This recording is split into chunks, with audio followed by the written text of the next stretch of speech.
Okay, so I'm Alicia from Disability Positive. We're based here in Northwich. I can't flip the screen. So yeah, we're charity based here in these offices, and we love working with other people. So working in collaboration, we feel, is the best way, so that all ideas are going together and not working in isolation. We do many things. We provide services, opportunities, and a voice to people living with disability or long-term health conditions. We have services to help people with everyday life, being part of the local community and looking after their own well-being. We can offer advice, help with practical tasks, and advocate for people in lots of different situations. I will touch on the other services that we do provide, but predominantly I'll talk to you about supported banking today. So we listen to and share people's experiences to influence positive change in government policy. We know it matters because we live with disability and long-term health conditions too. So over 70% of our workforce have lived experience, so I think it helps when we're talking to our clients as well.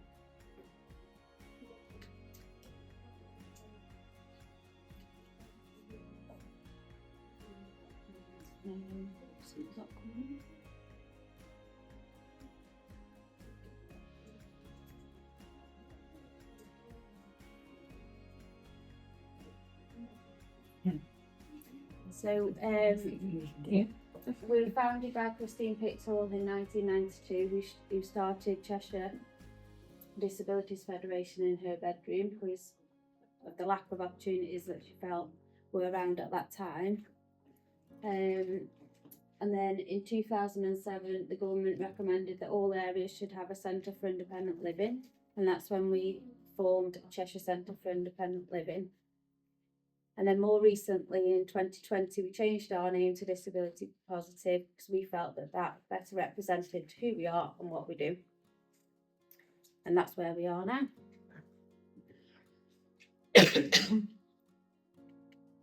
So these are some of the services that we provide. So business services with disability confident employer, advocacy, direct payment and personal health budget support, which we work closely with in supported banking, community groups, and then, as I say, payroll and supported banking services. So today I'll talk to you more about the supported banking service and answer any questions if I'm able to. So supported banking then, so if you're in receipt of direct payment funding, you should have choices to make whether you hold the bank account personally or whether you use a supported banking provider like ourselves. So if it is that you wish to have a supported bank account, the aim is to make life that little bit easier. So we'll process the payments to care agencies, self-employed PAs. We also work with payroll providers, so we'd pay pay slips and all the liabilities that come with that, so the pensions, the tax, national insurance, all those payments are dealt with. We maintain all the documentation because if you do have direct payments then, or a personal health budget, the authorities do want to see how the money's being spent. So we keep all that information, and when we're requested an audit, we send that information to the relevant person on your behalf. So there's no time consuming audits, no having to keep all the paperwork together. That's done by us. We keep regular reconciliations of the account, so we're always monitoring and tracking and making sure that you're involved as well all of the time. We don't make the decisions, so you're keeping all the choice and control of your care at all times. So overall, as I say, completing the time-consuming administrative tasks. So you, as I say, if currently the funding has already been held in a personal account, maybe that you need to request that from a social worker that you want the funding change into a supported bank account, if that's what your wishes are, so that the funding can then be arranged from the local authority to be paid to a different place, basically. As I've already said, we like to keep choice and control with the client. So when setting up a supported bank account, we do try to, we want the client to be as involved as possible all the time, but we understand that at times a representative may be required. So an agreement signed basically between the supported bank and disability positive and the client or the representative, and then we will always make sure that we're liaising with that person who signed the agreement for anything that's made any payments out of that account. Sorry, do you mean then that me as the power of attorney can deal with you about the direct payments, or direct payments to the parent anyway? Yeah, so the direct payment funding will be for the person who requires the care. So it would be for my child? Yeah. But he's 18? Yeah, but you could still, it's normally, so if you're in receipt of direct payment funding, you'd sign the direct payment agreement with the local authority. Yeah, I would sign that. Would I? Or who signs that? I don't know. It wouldn't be us who sign. No. So whoever, yeah, so you'd have that agreement with social care, basically. Yeah. And it's normally that same person who signs our agreement. Yeah. So could that be me? Yeah. Or do I need a power of attorney?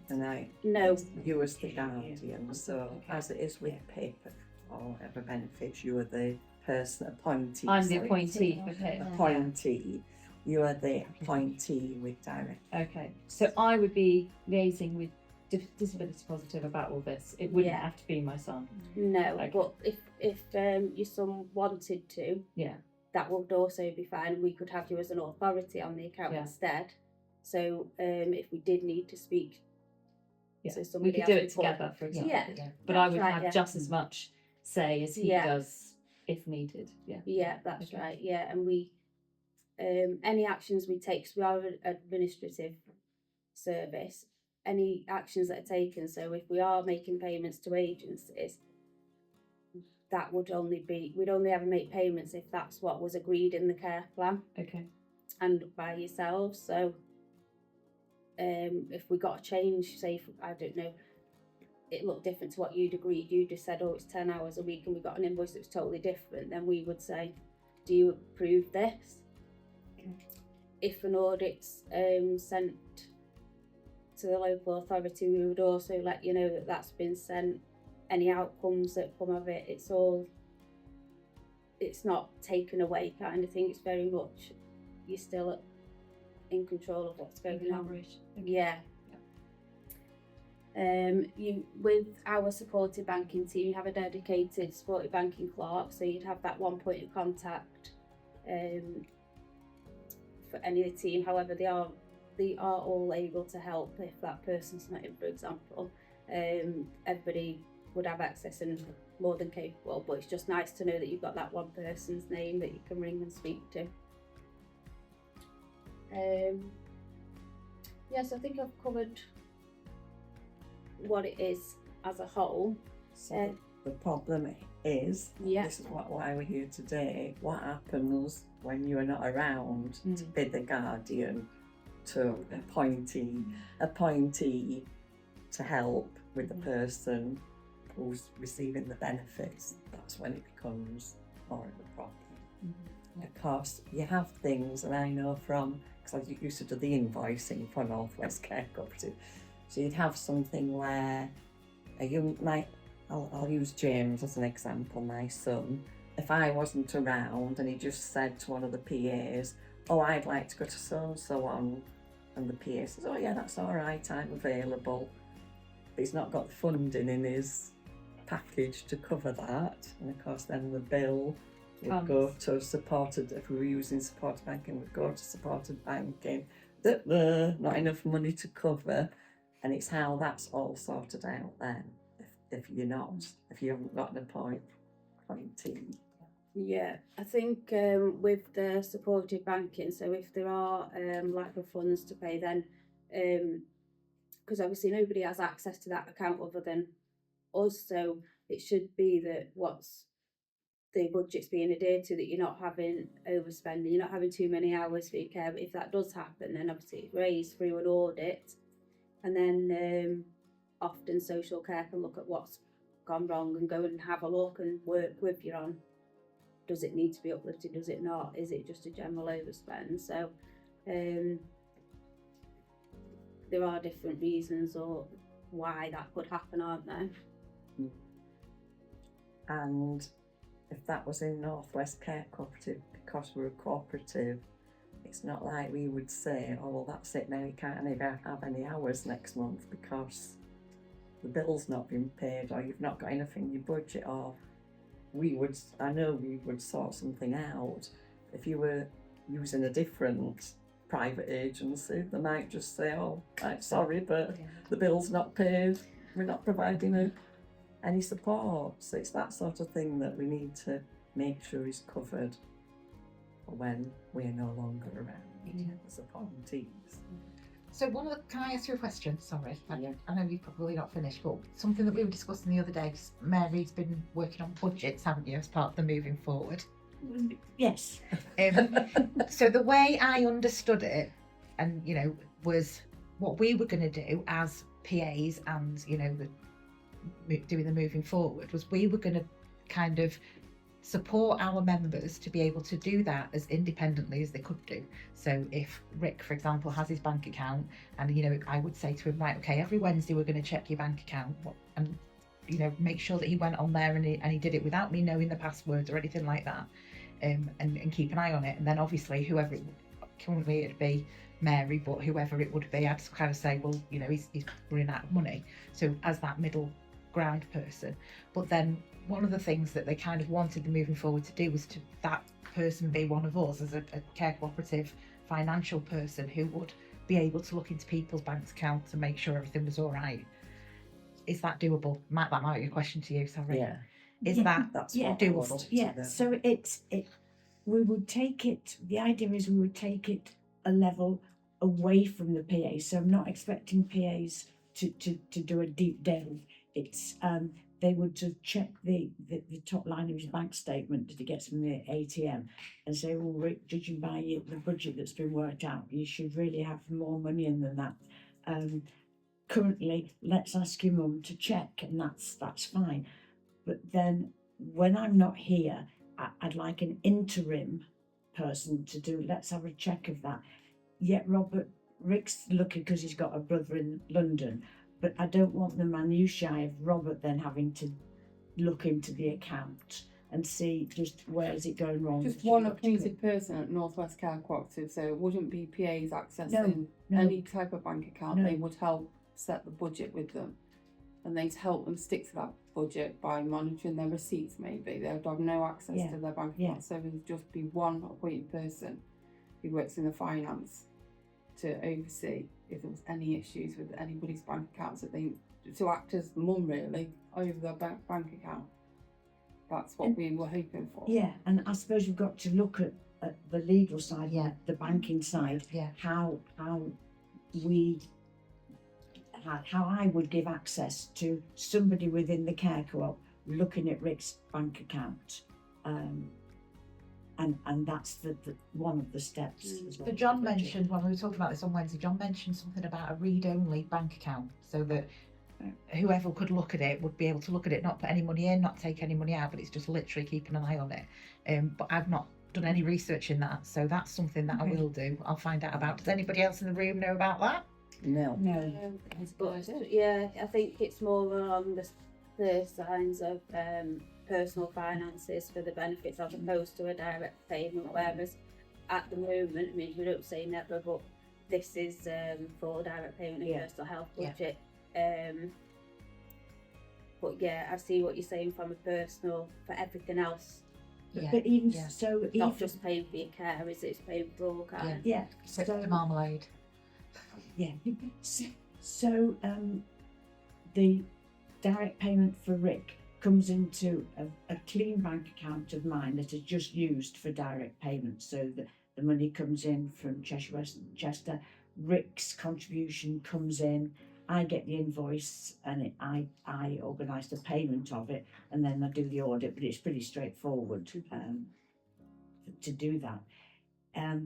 We are looking at taking that away from me, but don't necessarily, but I'm open to suggestions. Don't necessarily want to go down the supported banking route if there's a sort of a cleaner way of doing it. But that's the thing, we've got that, as well as sort of the personal side of it with Rick's money. It's how the direct payment will work. For the direct payments, what you've explained to me you do at the moment is exactly what we would do. Yeah. So obviously, if you said it's relatively easy because it's one invoice at the moment. So it just depends on the package of care and different people's needs really. So some, if they, I don't know, employing several PAs, it could have a lot of pay slips that need to be organised, ready to send off every 6 months or so. Might use more than one care agency. Yeah. Or, So you can get or 10 complicated. different clubs, or the money's going out to. Yeah, but we're there to offer that. Yeah. Exactly what you're doing now is what we offer as a service. Any other questions? I think to think about, because I've worked with Disability Positive with my other hat on at school, so some of my students have come in and done work experience here, and I think the fact that people with additional needs, disabilities can phone up and have that conversation with somebody and still take control of that bank account is really, really important as well. Yeah. So it's not relying on mum, dad, whoever to do it, that they've got a bit of ownership. That's really and that's important. what we like to see, that you know, if you can sign the agreement independently without, that's fine, we're happy to do that. But I do also understand that others need what a representative, so Because I dealt with it from the other point of view, so I think that's absolutely great, and obviously we want them to be as independent as possible, and gosh, if they can manage a bank account, that's absolutely brilliant. But then you get sometimes very, very stressed and anxious people who have been told they've gone over the budget, and it's like it's panic stations there.